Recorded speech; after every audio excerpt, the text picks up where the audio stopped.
பந்த பசமே தெரியாது நீ எந்த ஊருக்கு போனாலும் இப்படி தாண்டா இருப்ப. ஒரு நாளாவது ஆசை அம்மா மடியில தலை வச்சு படுத்திருக்கியா? செல்லம்மா தங்கச்சி கூட சண்டை போட்டிருக்கியா? எதிர் வீட்டு பசங்களோட ஜாலியா விளையாடி இருக்கியா? விடிய விடிய ஃப்ரெண்ட்ஸுங்களோட ஆடி பாடி ஹாப்பி நியூ இயர் சொல்லிருக்கியா? காதலிச்சிருக்கியா? கனவு காண்டிருக்கியா?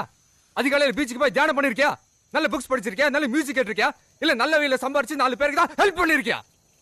சொல்லுடா. இல்ல இல்ல இதெல்லாம் தான் அணுவா ரசிச்சு அனுபவிச்சுட்டு இருக்கேன். என்னை சுத்தி சந்தோஷம் கொட்டி கிடக்கு.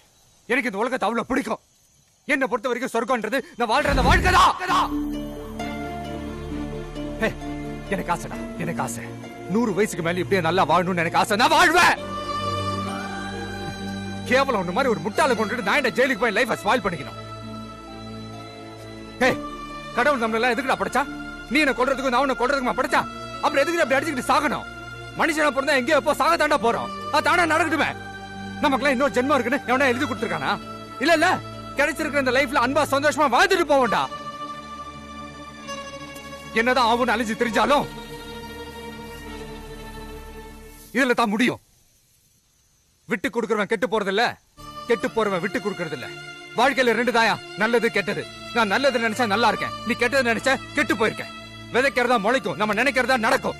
உன் முட்டை தனத்தை எல்லாம் தூக்கி இங்கே வீசிட்டு நல்ல வழிக்கு வா. நல்லவனா இருக்கணும்னு ஆசைப்படு, நல்லா இருப்ப.